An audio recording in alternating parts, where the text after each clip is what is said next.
Famous story channel में आपका स्वागत है। आइए आज हम आपको सुनाते हैं अमृतलाल नागर की कहानी प्रायश्चित। जीवन वाटिका का वसंत, विचारों का अंधड़, भूलों का पर्वत और ठोकरों का समूह है यौवन।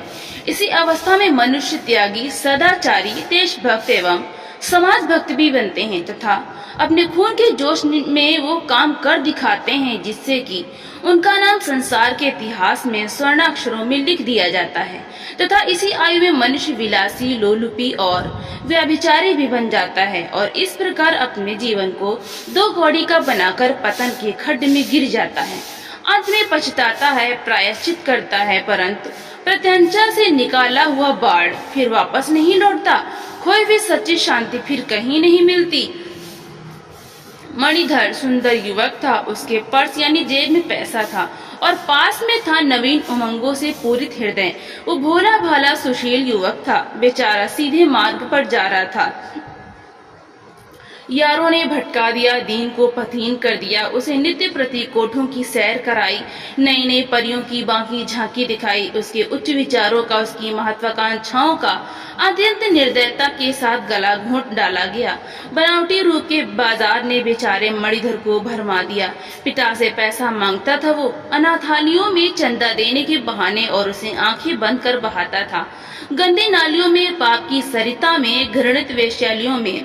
ऐसे निराली थी उसकी लीला। पंडित जी वृद्ध थे, अनेक कन्याओं के शिक्षक थे, वात्सल्य प्रेम के अवतार थे। किसी भी बालिका के घर खाली हाथ न जाते थे। मिठाई, फल, किताब, नोटबुक आदि कुछ न कुछ लेकर ही जाते थे तथा नित्य प्रतिपाठ सुनकर प्रत्येक को पारितोषिक प्रदान करते थे। बालिकाएं भी उनसे अत्यंत हिड़-मिल गई थीं। उनके संरक्षक गण भी पंडित जी की वात्सल्यता देख गदगद हो जाते थे। घर वालों के बाद पंडित जी अपनी छात्राओं के निरीक्षक थे, संरक्षक थे। बालिकाएं इनके घर जाती, हारमोनियम बजाती, गाती, हंसती, खेलती, कूदती थी। पंडित जी से गदगद हो जाते थे तथा बाहर वालों से प्रेमास्त्र ढरकाते हुए कहा करते, इन्हीं लड़कियों के कारण मेरा बुढ़ापा कटता चला जा रहा है, अन्यथा अकेले तो इस संसार में मेरा एक दिवस भी काटना भारी पड़ जाता। समस्त संसार पंडित जी की एक मुंह से प्रशंसा करता था। बाहर वालों को इस प्रकार ठाठ दिखाकर पंडित जी दूसरे प्रकार का खेल खेला करते थे। वो अपनी नव यौवना सुंदर छात्राओं को अन्य विषयों के साथ साथ प्रेम का पाठ भी पढ़ाया करते थे, परंतु वो प्रेम विशुद्ध प्रेम नहीं, वरन प्रेम की आड़ में भोग लिप्सा की शिक्षा थी। सतीत्व विक्रय का पाठ था। काम वासना का पाठ पढ़ाकर भोली भाली बालिकाओं का जीवन नष्ट कराकर दलाली खाने की चाल थी। टट्टी की आड़ में शिकार खेला जाता था। पंडित जी के आसपास यूनिवर्सिटी तथा कॉलेज के छात्र इस प्रकार भिन भिनाया करते थे जिस प्रकार की गुड़ के पास मक्खियां। विचित्र थे पंडित जी और अद्भुत थी उनकी माया। राय बहादुर डॉक्टर शंकरलाल अग्निहोत्री का स्थान समाज में बहुत ऊंचा था। सभा सोसाइटी के हाकिम हुक्काम में आदर की दृष्टि से देखे जाते थे वो। उनकी थी एक कन्या मुक्ता। वो हजारों में एक थी, सुंदरता और सुशीलता दोनों में। दुर्भाग्यवश वृद्ध पंडित जी उसे पढ़ाने के लिए नियुक्त किए गए। भोली भाली बालिका अपने आदर्श को भूलने लगी। पंडित जी ने उसे उसके निर्मल हृदय में अपने कुत्सित महामंत्र का बीजारोपण कर दिया था। अन्य युवती छात्राओं की भांति मुक्ता भी पंडित जी के यहाँ हारमोनियम सीखने जाने लगी। पंडित जी मुक्ता के रूप लावण्य को किराए पर उठाने के लिए कोई मनचला पैसे वाला ढूंढने लगे। अंत में मणिधर को आपने अपना पात्र चुन लिया। नई नई कलियों की खोज में भटकने वाला मिलिंद इस अपूर्व कली का मदपान करने के लिए आकुलित हो उठा। इस अवसर पर पंडित जी की मुट्ठी गर्म हो गई। दूसरे ही दिवस मणिधर को पंडित जी के यहाँ जाना था। वो संध्या अत्यंत ही रमणीक थी। मणि ने उसे बड़ी प्रतीक्षा करने के पश्चात पाया था। आज वो अत्यंत प्रसन्न था। आज उसे पंडित जी के यहाँ जाना था। वो लंबे लंबे पग रखता हुआ चला जा रहा था पंडित जी के पापालय की ओर। आज उसे रुपयों की वेदी पर वासना देवी को प्रसन्न करने के लिए बलि चढ़ानी थी। मुक्ता पंडित जी के यहाँ बैठी हारमोनियम पर उंगलियां नचा रही थी और पंडित जी उसे पुलकित नेत्रों से निहार रहे थे। वो बाजा बजाने में व्यस्त थी। सहसा मणिधर के आ जाने से हारमोनियम बंद हो गया। लजीली मुक्ता कुर्सी छोड़कर एक ओर खड़ी हो गई। पंडित जी ने कितना ही समझाया, बेटी इनसे लज्जा ना कर, ये तो अपने ही हैं, जा बजा बाजा बजा।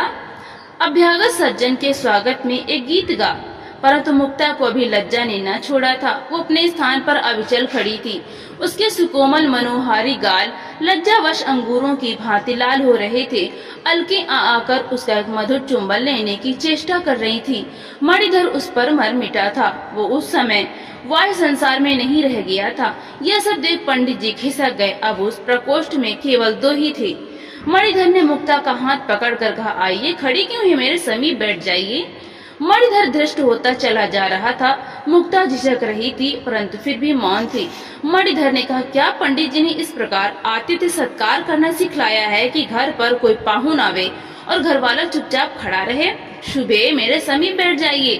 प्रेम की विद्युत कला दोनों के शरीर में प्रवेश कर चुकी थी। मुक्ता इस बार कुछ न बोली। वो मंत्र मुग्ध से मणि के पीछे पीछे चली आई तथा उससे कुछ हटकर पलंग पर बैठ गई।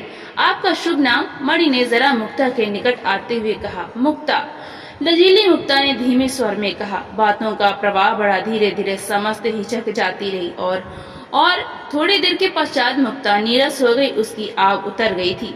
हिजाबे नौ उरुमा रहबरे शौहर नबी मानत, अगर मानत शबे मानत शबे दीगर नबी मानत। हिचक खुल गई थी। मणि और मुक्ता का प्रेम क्रमशः बढ़ने लगा था। मणि मिलिंद था। पुष्प पर उसका प्रेम तभी ही ठहर सकता है जब तक उसमें मद है, परंतु मुक्ता का प्रेम निर्मल और निष्कलंक था। वो पाप की सरिता को पवित्र प्रेम की गंगा समझकर बेरोक टोक बहती ही चली जा रही थी। अचानक ठोकर लगी। उसके नेत्र खुल गए। एक दिन उसने तथा समस्त संसार ने देखा कि वो गर्भ से थी।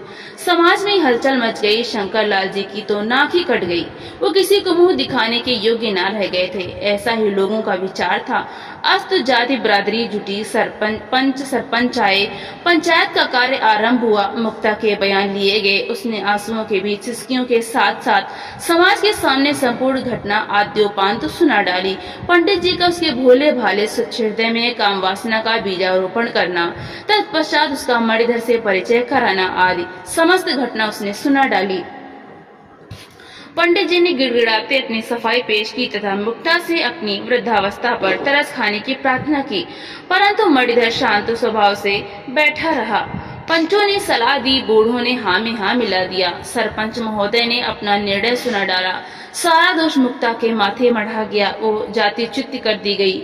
राय बहादुर के पिता की भी वही राय थी जो पंचों की थी। मणिधर और पंडित जी को सच्चरिता का सर्टिफिकेट दे निर्दोषी करार दे दिया गया। केवल अबला मुक्ता ही दुख की धधकती हुई अग्नि में झुलसने के लिए छोड़ दी गई। अंत में अत्यंत कातर भाव से निस्सहाय मुक्ता ने सरपंच की दुहाई दी। उसके चरणों में गिर पड़ी। सरपंच घबराए। हाय, भ्रष्टा ने उन्हें स्पर्श कर लिया था। क्रोधित हो उन्होंने उस गर्भिणी निस्सहाय आश्रयहीना युवती को धक्के मारकर निकाल देने की अनुमति दे दी।